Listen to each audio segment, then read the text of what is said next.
So when you're talking about the Nile and we're talking about ancient Egypt, how far back do you think that goes? Oh, I think the Nile goes back a very, very, very long way. The Nile River system 12,500 years ago looked much the same as it does today. Actually, Africa suffered much less from sea level rise than many other continents. The place that was most dramatically affected by sea level rise was around Indonesia and Malaysia. Geologists call it the Sunda Shelf.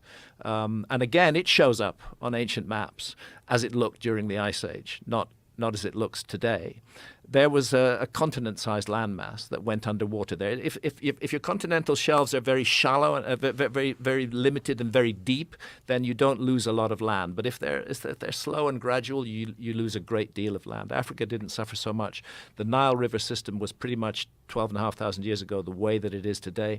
The big difference was that the Sahara Desert was green and fertile. And this coincides with Dr. Robert Schoch's absolutely assertion that when you look at the Temple of the Sphinx, you're dealing with thousands of years of water erosion. Yes, yes. And the last time there was water like that in the Nile Valley was when? The last time you had the water erosion like that in the Nile Valley was precisely during the Younger Dryas. The Younger Dryas was a period of extremely heavy rains in Africa, and it's rainfall, it's erosion caused by heavy rains that is the enigma on the Great Sphinx. We're not saying that there was a flood came over the Great Sphinx. What Robert Schoch is saying, and what his evidence clearly demonstrates, is that we're looking at what's called precipitation-induced weathering that was caused by exposure to about 1,000 years of extremely heavy rainfall.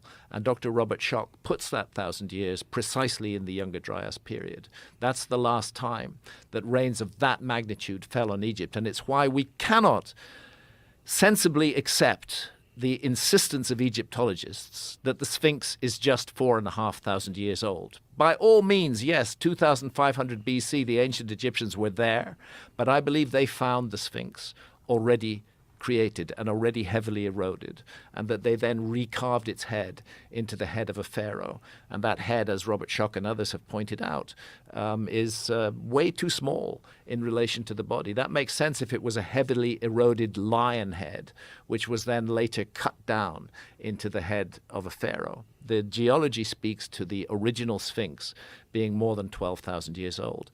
And that's the funny thing, because when Robert Schoch, and let's not forget John Anthony West. John Anthony West, and I know you had him on his show before he passed. John Anthony West was the first person to suggest that there should be a huge question mark over the Sphinx, that the erosion patterns on the Sphinx suggest it was much older than Egyptologists said, and maybe 12,000 years old. And at that time, the response of Egyptology was, rubbish. The Sphinx can't possibly be 12,000 years old because there's no other megalithic monument anywhere in the world that's anywhere like 12,000 years old. Well, that got blown out of the water completely, forever, by the discovery of Göbekli Tepe in Turkey, which isn't even that far from Egypt. Göbekli Tepe, 11,600 years old, a giant megalithic site. My goodness, if you can make Göbekli Tepe, you can make the Sphinx. It adds hugely to the credibility of Robert Schoch's argument. And I want to pay tribute to Robert Schoch, because there's a mainstream academic who's been willing to stick his neck out. Despite taking all sorts of slings and arrows from his colleagues, he sticks with the data. And what the data says, regardless of what Egyptologists say, is that the Sphinx is 12,000 plus years old. And Jamie, can you pull up some of the images of that? Because it is really compelling. When you look at the water erosion evidence that is all around the Temple of the Sphinx, it's really fascinating stuff, even for someone who doesn't know much about erosion. But when you look at it through his descriptions and his understanding of the various levels of stone, how some of it is harder, and this is the reason why some of it is eroded less. You see it most clearly in the trench surrounding the Sphinx. You see it there. Right. Those deep vertical fissures are classic precipitation-induced weathering, classic weathering produced by rainfall, pouring over the edge of that.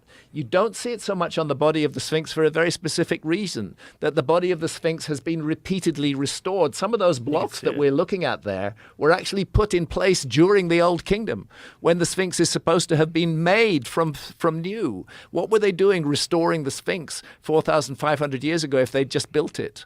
You know, logic needs to be applied to this whole process, and we need to free ourselves from the dogma of the academic mainstream. And so if this water erosion began thousands and thousands of years ago, thousands and thousands of years earlier than conventional Egyptologists date this era, how old do you think that actual civilization was? Like, how far back? I think it could go back 20,000 years before that.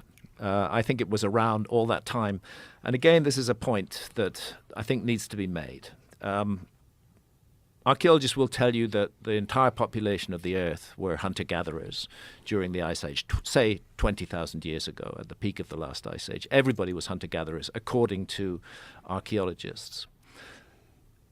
But we today live in a world where an advanced civilization, our own, if we dare call ourselves advanced, and in some ways I think we're not advanced at all, coexists with hunter-gatherers. There are hunter-gatherers in the Amazon rainforest. Some of them don't even know we exist. They've been spotted from aerial surveys. Hunter-gatherers in the Namibian desert. The notion that different types of civilization can coexist on the same planet shouldn't be surprising to us, because we do it. And that's what I'm suggesting was the case back then.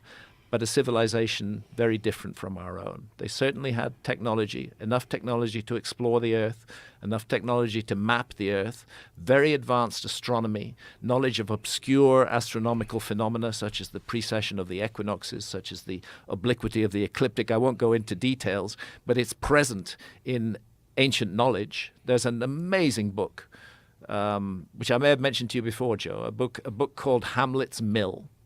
And it was written by two professors of the history of science, Giorgio de Santillana and Hertha von Deschen, back in the 60s.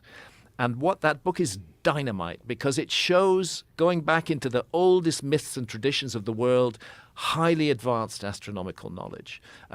Astronomical knowledge that should not have been possessed by hunter-gatherer civilizations, astronomical knowledge that could only have been accumulated through thousands of years of careful observation and recording of data.